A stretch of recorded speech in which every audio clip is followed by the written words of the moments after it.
Oh, I'm glad to do it. Every time that we get a chance to talk, be it Mayan, be it Epica, I love being able to talk to you, and it's great to be able to catch up now in 2021. Yeah, let's hope that 2021 is going to turn out better than the way it started. But Oh, I absolutely hope so. I mean, this week has been a week, but one great thing that did come out of this week was yesterday I was able to check out the brand new album from Epica with Omega, and I just love what you guys are doing with this album. I mean, it just sounds so ambitious, but it sounds like it's Epica to the core. I mean, just being able to show off whether it's more of the heavy side, more of the melodic side, or the epic side of Epica, it's all covered in this album.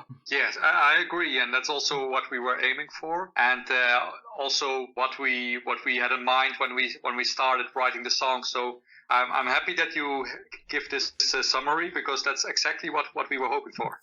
Oh, that's so great to hear that as well too. I mean, being able to pick up on that, and I've gotten a few spins of the album since last night, and just being able to see everything you guys have been able to do, and being able to bring something great into 2021 here at the end of February through Nuclear Blast. I'm very excited to see what people are going to be thinking about it, and yeah, I mean, being able to talk to you now, talking about Omega, I mean, it feels like this can be a great way to be able to get the mind off of what's going on in the world right now, and just being able to focus on great music. Yes, and I hope also that for many people this will be some light in some weird times. And I already got to hear from a lot of people that wrote me messages like, we cannot wait for the album, and then many people mention also the things going on, and that music brings them joy during these times. So I'm really glad that our music can also fulfill such a role to make people happy, and that's what it's all about in this world, also to be happy. And sometimes we go through some times of turmoil and chaos, and that's unavoidable. But I'm really happy that music can bring some balance in people's lives. Oh, absolutely. It's such a great escape to be able to hear others' thoughts. Even if you are writing about the state of the world of what's going on right now, it's just great to be able to divulge yourself into music, something that you do love and appreciate, and just be able to explore others' thoughts on that. And that's totally what I'm getting here with Omega. I mean, it feels like such a great range of emotions that's going on. I mean, whether you have something as epic and as ambitious as the third part of the Kingdom of Heaven, and then going right into Rivers after that. I mean, one of the saddest ballads that I've heard from Epica to date. I mean, it's just I love that contrast that you guys are always able to do. Yeah, and this was the first time that Rob he wrote a ballad for Epica, because usually it's like Koen coming up with the ballads, the keyboard player. But this time Rob had such a beautiful ballad that we said, let's go for the Rob ballad this time. And it's also good for the variation. That this is really, like, for me also like a little pearl on the album, and it brings some calm after a storm, and also after Rivers then there comes a heavy track again. So then it's like the heavier track sound even more heavy because Rivers is before, and so it got a really beautiful place on the album. Oh, very much so. And then when you dive into the lyrics of everything that's going on too, I mean, that can take you on such wide a range of emotions as well too. But musically, that's absolutely what's going on there. I mean, being able to go from from the epicness of Kingdom of Heaven into the more ballad of River, and then going into synergize like that. I mean, it's just, I love the way that you're always able to put like a track list together that feels like it's meant to be listened to in that order every time. Yeah, that's it's always a challenge indeed to find an order that flows well.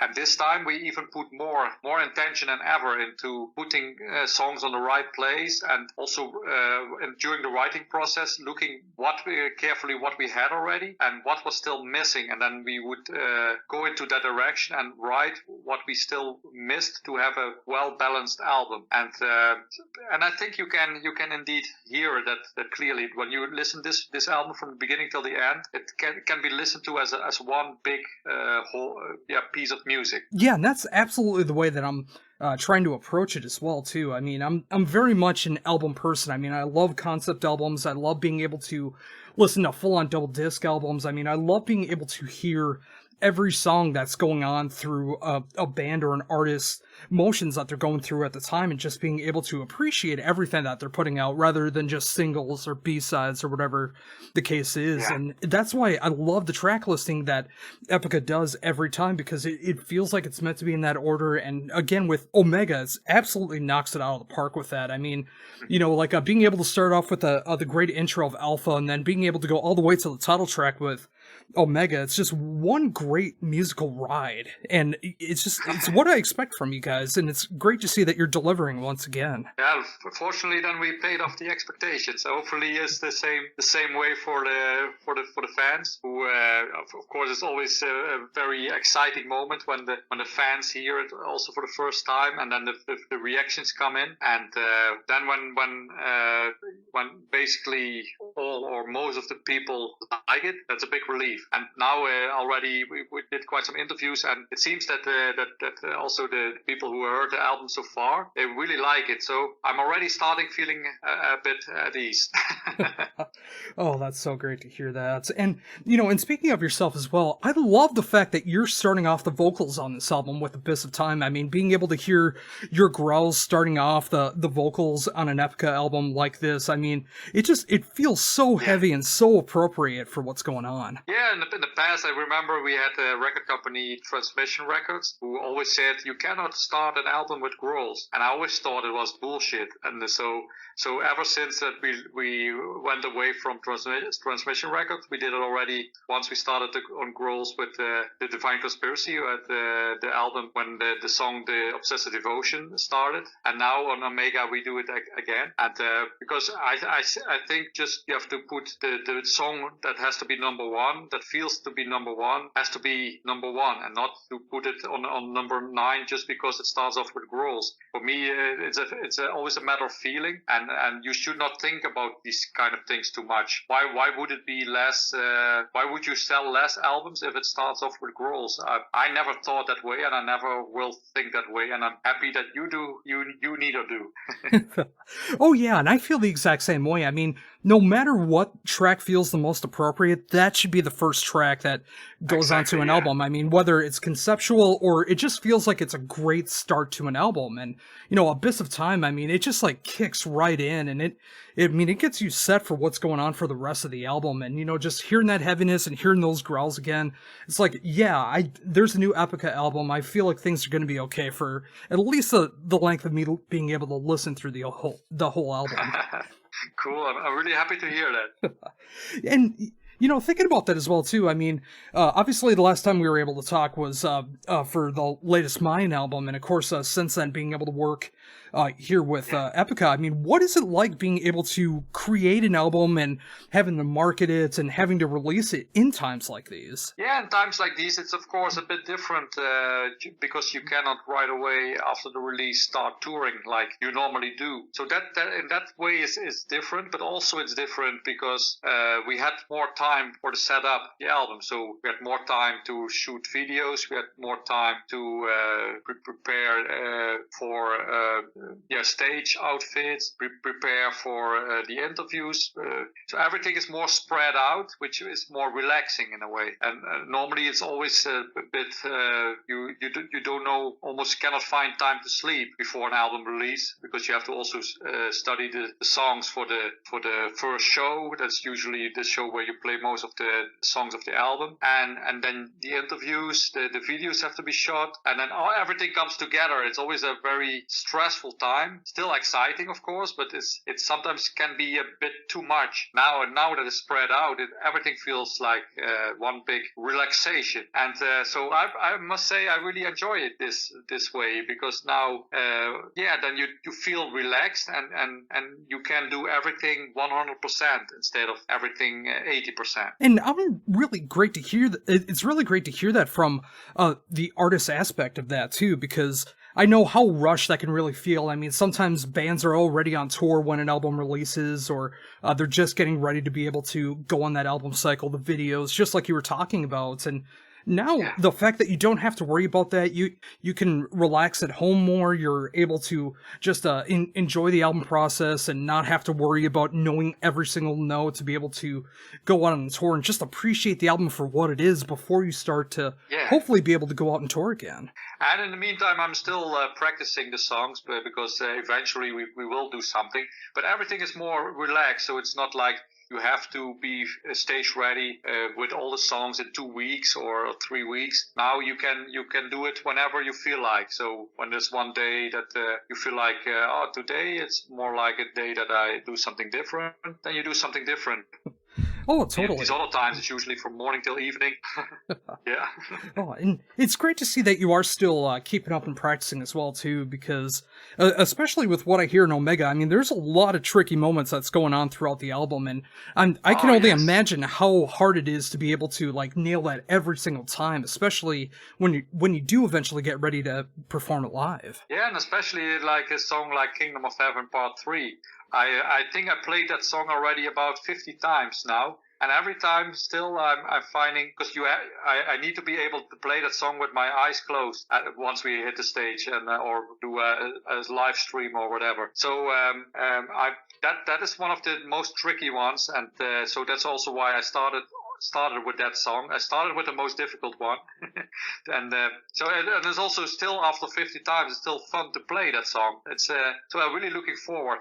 That's one of the ones that I look most forward to playing live. Yeah, and as a progressive fan and being able to enjoy Epic so much, I mean, that's a song that I'm really looking forward to hearing in that live setting, because I'm such a huge fan of hearing those longer songs in a live setting and just really getting those getting the appreciation for it out there, because a lot of people think that it's so important to be able to just play the hits or just play the shortest songs, that way you can get the most out of it. But sometimes being able to go and play an almost 13.5-minute epic and just really grab people's attention and bring them through the ebb and flow of that entire time, I think that can be one of the greatest experiences in a live setting. Oh yes, absolutely. Because I remember every time we play Kingdom of Heaven Part 1, for example, which is also, I think, 13 minutes, and then people are always excited, and we don't always play it because it's big, it's a big track, long track, and then it takes off a lot of the set list. But when you play it, then people feel like, oh, it's a special occasion. Wow, they're gonna play Kingdom of Heaven, and maybe it's gonna be the same with Kingdom of Heaven Part 3, and maybe even one day we can play all the 3 Kingdom of Heavens in one row. So it's everything is possible. Oh, that would be incredible. I mean, even if it's just once, being able to hear all 3 parts played right in a row in that live setting, I think that'd be such a great, majestic moment for the band to be able to show off that trilogy. Yeah. It's gonna be gonna be tricky, but because there's 3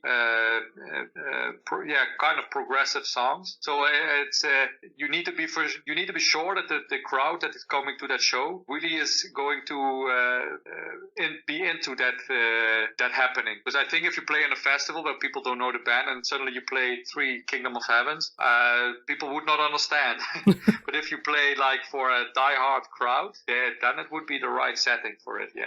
Oh, absolutely. I mean, there's a huge difference between like playing like a 45-minute set at a festival, or being able to do like a full-on headlining show and being able to play all 3 of those in that live setting. I think that would just exactly. Yeah, I mean, with the right marketing and stuff like that, I think people would come in droves to be able to experience that live, and especially with live music being taken away from us last year and still continuing on now. I mean, being able to market something as cool as that in the future at some point, I think that's such a great way to go about it. Yeah, I think so too. So eventually it's gonna happen. I think it still has to be also, everybody has to be on board of the band itself. But if it's up to me, it's definitely gonna happen. Oh, that's fantastic. And another great aspect of this album that I really appreciate is how much detail really went into the album artwork with Omega. I mean, really being able to study it and see everything from the colors that's used to seeing the Omega maze that's going on throughout there. I mean, I just really love the concept concept of the album artwork this time around. I'm also happy to hear that, and I also personally think that this is my favorite album artwork so far. So far, it was the Quantum Enigma that was my favorite artwork, but this one at least can challenge that one. So when I saw the first scratch of from scribbles from Stefan Heilemann, he showed us where he always makes something with a pencil, and then he shows, is this the direction you want to go? And then we said, yeah, this is exactly what we were hoping for. And then he worked it out, and then we changed some details here and there, but not too much, because he had already really a beautiful thing that he came up with right away. So it was just fine tuning in the end. Oh yeah, and yeah, that final product that's come out is just like, it is so gorgeous to look at. I mean, the details that's going into it, and again with the colors, I mean, I love the fact that it is so brighter and catchy at the top of it, and then it just gets darker and darker as you look down, and just seeing the maze almost at the center. I mean, just like everything how it comes about. I mean, it's a mysterious look about it, especially if you're not familiar with that kind of maze, or with the language with like alpha, omega, all of those things. And just like it looks mysterious, and I think it's very intriguing, and it would make you want to listen to the album, especially if you're not familiar. Yeah, and I'm also curious to what people are gonna come up with as how they interpret the cover, because everybody, and that also is something that I really love, everybody comes with a unique story of what they feel with the cover. And of course we intend to have certain aspects of the cover that is by intention, and it is completely in line with the lyrics. But sometimes somebody comes up with a story, what they feel like with the cover, which is completely different from what the intention was, but nevertheless as beautiful. So sometimes it's so fascinating to hear somebody else with a unique perspective on the cover, having a completely different but as beautiful story to tell. And that's what fascinates me so much about.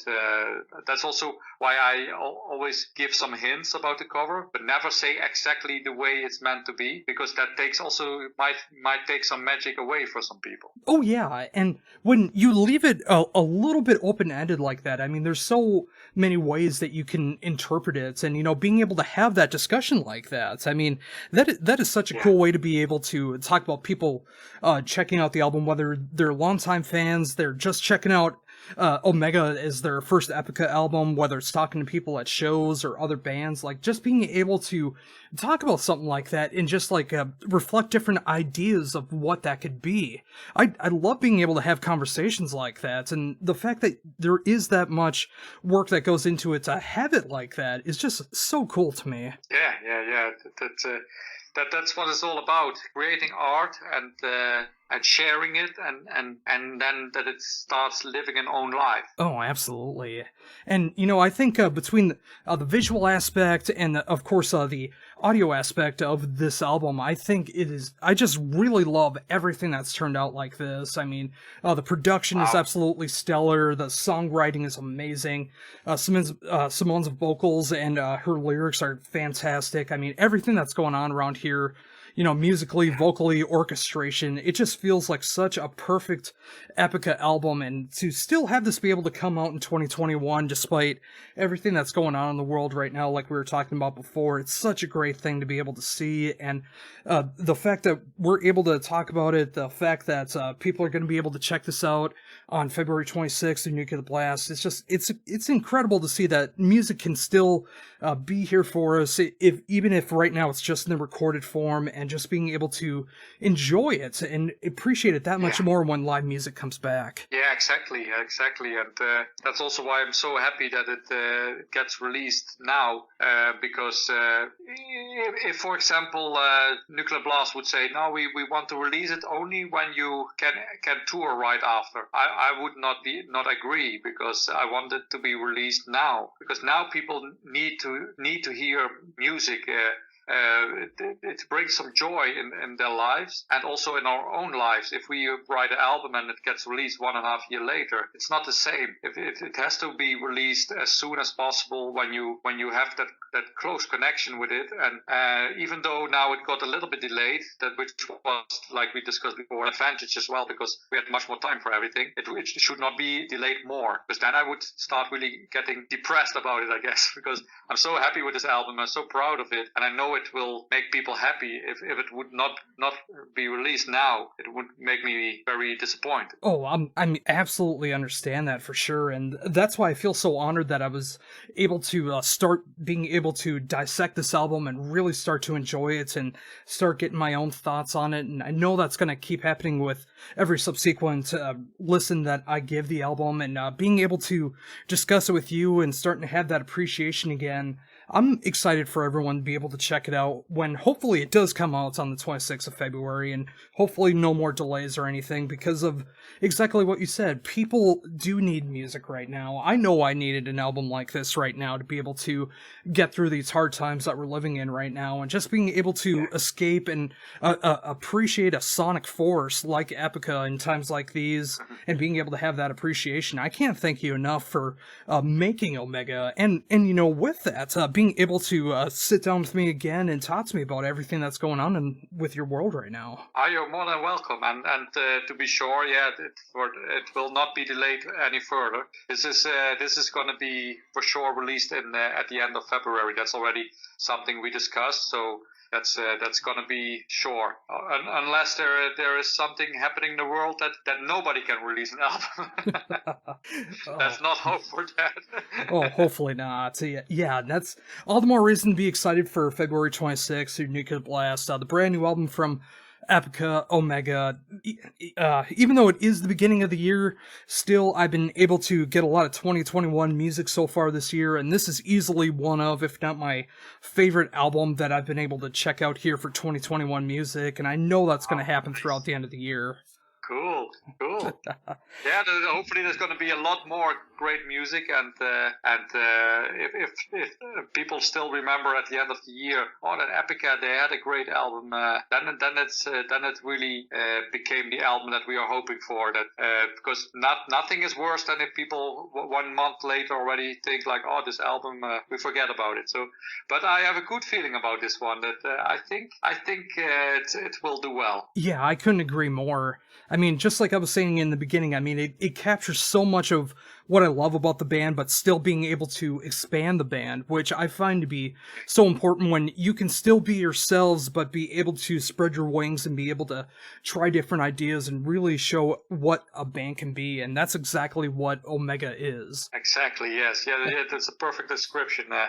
And that's also what we were aiming for, and also indeed what keeps us happy making music. That is, if we feel that there's space for experimentation, that is exciting. If we would feel like being caged and not able to go beyond the borders, that would be boring after a while. But like this, it keeps exciting, and then it also is every time you feel like you renew yourself in a way. Oh, for sure. And yeah, I hope that inspiration and power still continues on throughout Omega, and then whatever happens in the future. I mean, everything is so predictable and up in the air right now, but whether touring is the next thing that could potentially happen, or new Epica, new Mayan, whatever you decide to do with your future, I'm very excited to see where things go. And until then, being able to enjoy and really appreciate Omega right now, and being able to talk to you, I'm so happy to be able to do this. And I thank you once again for